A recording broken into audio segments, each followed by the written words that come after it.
Halo, selamat sore pemirsa. Demikian tadi berita pilihan Anyu Sore bersama saya Diandra Mukni. Kita awali Anyu Sore hari ini dengan informasi. 2 jenazah korban tertimpa pohon saat sholat Id di Kompleks Alun-Alun Pemalang, Jawa Tengah dimakamkan Senin sore. Suasana duka menyelimuti keluarga kedua korban. 2 jenazah korban tertimpa pohon saat sholat Id di Kompleks Alun-Alun Pemalang, Jawa Tengah dimakamkan Senin sore. Suasana duka menyelimuti kediaman keluarga kedua korban. Keduanya, yakni Rasmono 42 tahun dan Anita Rahmawati 39 tahun, dimakamkan di Pemakaman Umum Pagarah, Kelurahan Widuri, Pemalang. Kedua korban merupakan tetangga dan mereka sholat Idul Fitri di Masjid Agung Nurul Kalam, Kompleks Alun-Alun Pemalang. Nahas, kedua korban yang berada di saf tepat di Jalan Lingkar Pemalang yang berdekatan dengan pohon beringin tersebut tertimpa pohon yang diduga tumbang karena sudah tua dan lapuk. Istri salah satu korban mengaku tidak ada firasat apapun sebelum kejadian. Sang suami berangkat bersama temannya, namun setelah sholat usai ia mendapat kabar bahwa suaminya meninggal dunia akibat tertimpa pohon.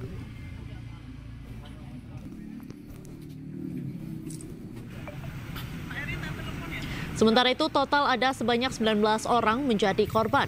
3 orang tewas dan 16 orang luka-luka. Sebanyak 16 orang korban luka berat dan sedang dirawat di 2 rumah sakit, yaitu Rumah Sakit Harapan Sehat dan Rumah Sakit Prima Medika.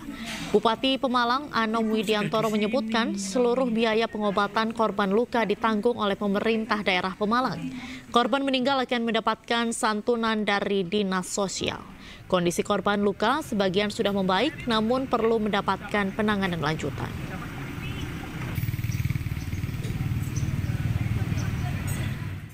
Sebelumnya pemirsa, 3 orang meninggal dunia dan 16 orang terluka akibat tertimpa pohon beringin saat sholat Id di Masjid Agung Nurul Kalam, Pemalang, Jawa Tengah.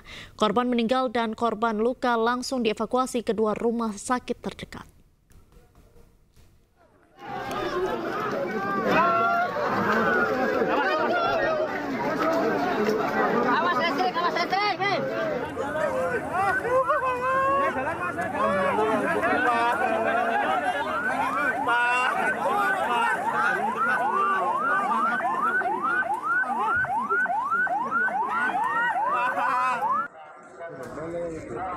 Dua jemaah sholat Idul Fitri di Masjid Agung Nurul Kalam, Pemalang, Jawa Tengah meninggal dunia akibat tertimpa pohon beringin tua yang tertanam di alun-alun. Sementara 17 orang lainnya menderita luka berat dan ringan. Kedua jenazah serta 17 orang yang terluka langsung dievakuasi ke 2 rumah sakit, yakni Rumah Sakit Harapan Sehat dan Rumah Sakit Prima Medika. Polres Pemalang sudah melakukan identifikasi, sudah melakukan penanganan, kemudian korban juga sudah melakukan evakuasi dan pemeriksaan di rumah sakit. Saat kejadian, para korban yang tertimpa pohon berada di area alun-alun yang berdampingan dengan masjid karena masjid telah dipenuhi jemaah lain. Penyebabnya apa, Pak? Pohon tumbang tapi tidak ada gejala alam ya. Memang ini musibah murni ya. Artinya sholat sebenarnya lantaran saja. Itu sebelum sholat? Sesaat sebelum. Hingga kini kasus tumbangnya pohon beringin tersebut masih diselidiki kepolisian dari Polres Pemalang. Sementara itu, pemerintah daerah setempat dan Dinas Sosial Kota Pemalang akan menanggung seluruh biaya rumah sakit korban luka serta memberi santunan kepada keluarga korban yang meninggal dunia.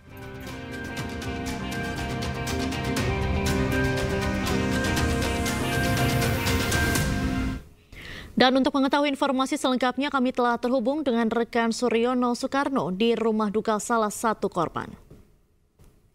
Selamat sore Suryono, bagaimana suasana terkini di rumah duka di sana?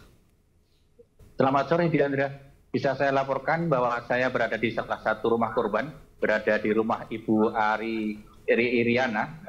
Beliau adalah istri dari Bapak Rasmono maksud saya, ini berada di Pelutan Pemalang. Suasana sejak tadi memang cukup berduka. Awalnya pagi mereka bergembira mau melaksanakan sholat Idul Fitri, namun ternyata berakhir dengan tragis karena Pak Rasmono tertimpa pohon beringin yang lapuk kemudian sampai menemui ajalnya. Hingga kini warga, kerabat, beberapa pejabat juga sudah mengunjungi rumah di kampung seperti kampung ini. Dan rencananya mulai nanti malam hingga 7 hari ke depan, keluarga ini akan melaksanakan tahlil untuk doa bersama kepada almarhum Bapak Prasmono tersebut. Saya juga sudah bersama dengan Bu Ari Iriana. Bagaimana Bu kondisinya? Alhamdulillah Sehat ya? Ya. Gimana Ibu? Tadi sempat ikut sholat nggak Ibu? Oh enggak ikut. Oh, Enggak ikut sholat. sholat. Bapak yang sholat. Oh, Bapak. Terus gimana? Bapak sempat kabari? Bapak baring itu tetangga yang ikut sholat. Waktu jual HP. Ada itu meninggal namanya Prasmono. Oh. Tentara nanti ada doa tahlil. Ada malam. Berapa hari rencananya? 7 hari. 7 hari ya? Iya. Oke, terima kasih. Semoga diberikan kesabaran dan ketabahan ya Bu ya. Pemirsa, beliau adalah istri dari Pak Prasmono dan kondisinya memang masih berduka, namun cukup sabar dan tabah dan mulai nanti malam akan melakukan tahlil selama 7 hari. Bisa saya gambarkan bahwa suasana di kampung ini cukup padat dan warga biasanya akan bergotong royong untuk berdoa bersama. Demikian Diandra. Baik, Suryono, kemudian bagaimana terkait dengan perkembangan korban luka yang saat ini, apakah masih dirawat di rumah sakit atau seperti apa? Ya, bisa saya sampaikan bahwa korban meninggal, saya baru saja mendapatkan informasi terbaru. Sebelumnya ada 2 korban meninggal, namun ternyata ada tambahan 1, sehingga saat ini ada 3 orang meninggal dunia. Satu ini namanya Rosmani, umur 71 tahun, dan kondisinya masih di rumah sakit, baru perjalanan ke rumah duka. Untuk korban luka-luka sebanyak 16 orang, ini dirawat di 3 rumah sakit. Tadinya ada 2 rumah sakit, sekarang ada 3 rumah sakit. Rumah sakit Harapan Sehat, Rumah sakit Prima Medika, kemudian yang ketiga Rumah sakit Dr. Azhari, Rumah sakit Umum Daerah Pemalang. Yang dirawat di Rumah sakit Umum Daerah Pemalang ini yang korban meninggal. Sehingga saat ini yang dirawat sebagian menurut para medis sudah mulai membaik, namun ada beberapa yang memerlukan penanganan medis lanjutan. Demikian Diandra. Baik, terima kasih atas laporan Anda, Suryono, langsung dari Pemalang, Jawa Tengah. Selamat kembali bertugas.